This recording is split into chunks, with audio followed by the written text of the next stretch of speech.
Assalamualaikum warahmatullahi wabarakatuh. Selamat pagi, gimana kemarin UTS-nya? Ya, semoga lancar ya. Jadi di pertemuan sistem pengukuran kali ini, kita akan membahas di blok pertama dari sistem pengukuran. Masih ingat diagram blok sistem pengukuran? Elemen dari diagram blok sistem pengukuran yang pertama yaitu elemen sensor, yang selanjutnya yaitu elemen pengkondisian sinyal, lalu selanjutnya elemen pemrosesan sinyal, dan berikutnya adalah elemen presentasi data. Setelah UTS ini kita akan membahas mengenai sensing elemen. Nah, sensing elemen itu ada bermacam-macam. Saya buka dulu ya. Jadi ada sensing elemen yang dia itu resistif, ada yang kapasitif, induktif, elektromagnetik, termoelektrik, elastik, piezoelektrik, piezoresistif, elektrochemical, dan juga Hall effect. Di luar itu pun sebenarnya masih banyak, tapi di pertemuan sistem pengukuran kita batasi ke 10 jenis sensing elemen itu. Nah, untuk pertemuan kali ini kita akan membahas mengenai sensing elemen yang resistif. Inputannya dari mechanical strain menjadi resistansi. Contohnya ada banyak, misalkan potensiometer, lalu LDR, like dependent resistance, lalu termoelektrik, lalu ada juga strain gauge. Nah, itu adalah beberapa contoh dari sensing elemen yang resistif. Pertama ini adalah mengenai sensor resistansi. Nah, di sini sensor resistansi itu sebenarnya dia mengubah mechanical strain. Jelek gini ya tulisannya. Mechanical strain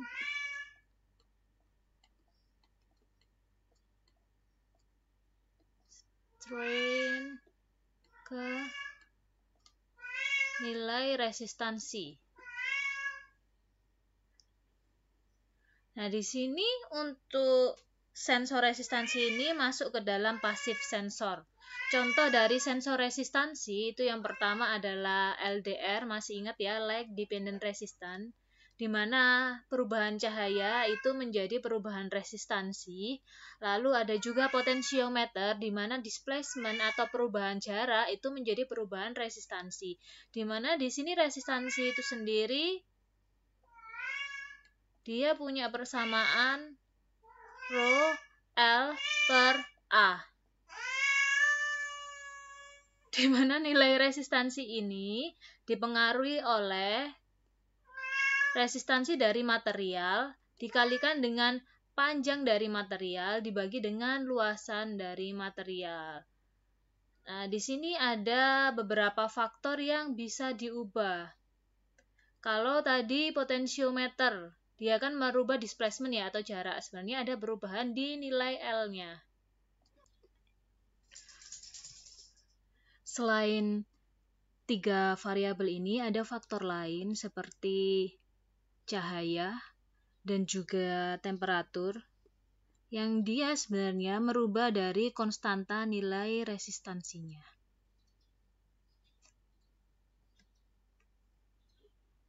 Nah, ini adalah resistive sensing element untuk potensiometer.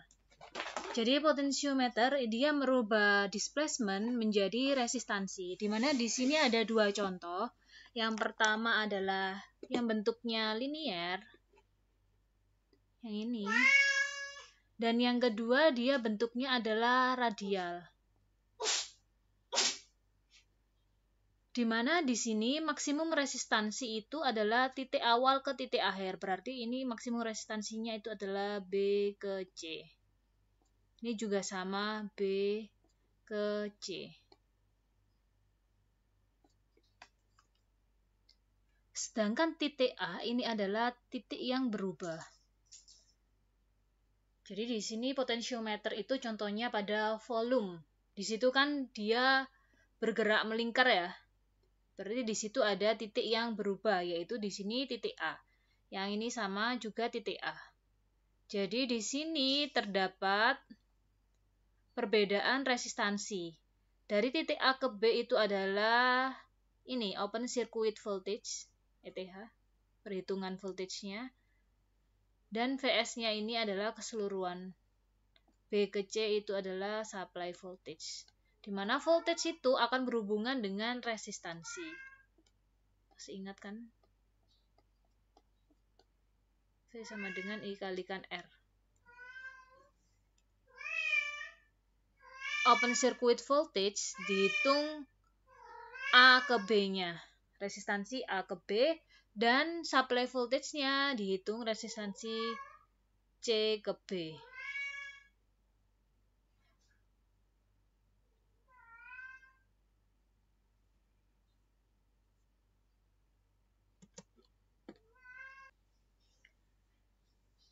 Di sini untuk resistansi C ke B dilambangkan dengan Rp. Dan resistansi A ke B itu adalah Rp dikalikan dengan X. X ini apa? X itu adalah resistansi AB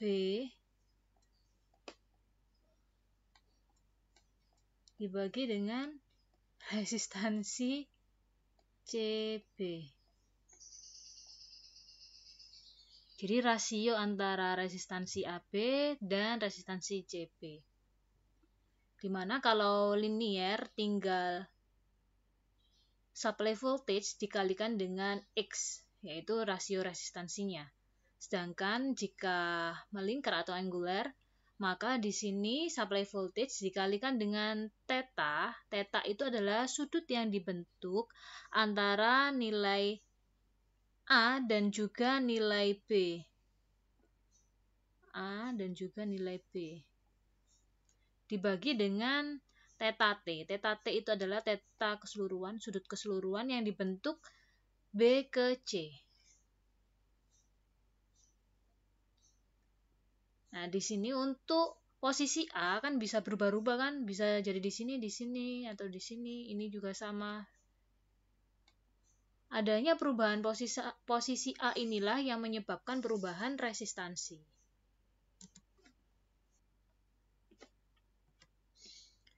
Berikutnya yaitu elemen sensor resistansi untuk pengukuran temperatur.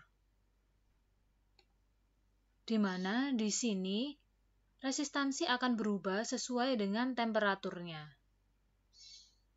Ini misalkan ada logam ya, logam, nikel, koper, dan platinum. Dia nilai resistansinya berubah, ini nilai resistansinya berubah terhadap nilai temperaturnya. Perubahannya linear, dan ini bervariasi antara minus 100 derajat Celcius sampai 800 derajat Celcius. Nama sensornya adalah termistor, di mana termistor ini terdapat dua jenis, yaitu NTC, negatif termistor koefisien, dan PTC, positif termistor koefisien. Untuk NTC, di sini nilai temperatur berkebalikan dengan nilai resistansi. Jika di sini temperaturnya naik, maka nilai resistansinya akan turun.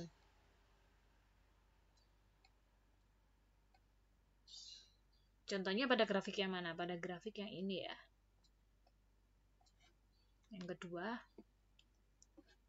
dimana di sini saat temperaturnya rendah, nilai resistansinya tak hingga sampai pada temperatur tertentu. Di situ nilai resistansinya maksimum kan?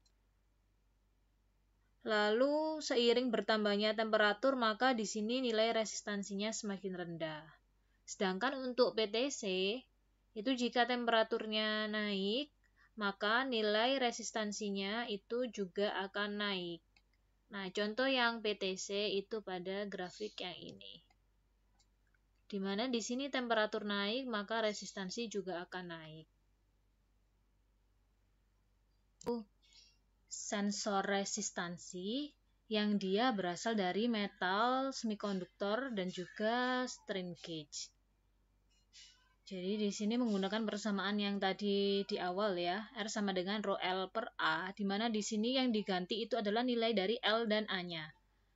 Ini misalkan ada suatu logam. Suatu logam, lalu di sini dipasang strain gauge.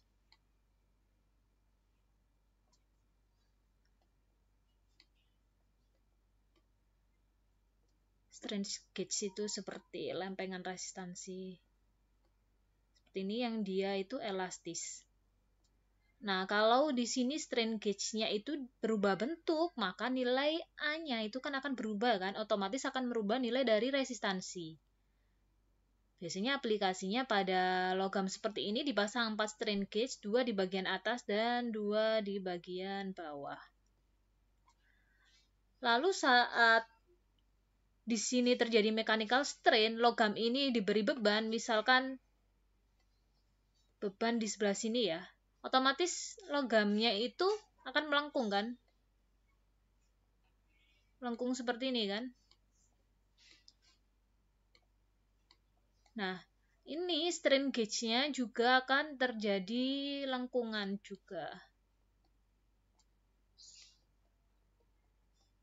4 strain gauge ini akan mengalami perubahan bentuk. Sehingga dari sini bisa diketahui mechanical strain-nya itu berapa. Berikutnya yaitu resistive sensor untuk pengukuran gas. Di sini untuk bahan dari sensornya itu sendiri, misalkan metal oxide dan juga titanium oxide. Kedua bahan ini akan dipengaruhi oleh oksigen, di mana jika ada keberadaan oksigen dan juga gas seperti karbon monoksida, maka di situ atom dari oksigennya itu akan mengurangi konduktivitas listrik dari material tersebut. Sedangkan konduktivitas listrik dari material akan linear dengan resistansinya, sehingga resistansinya juga berubah.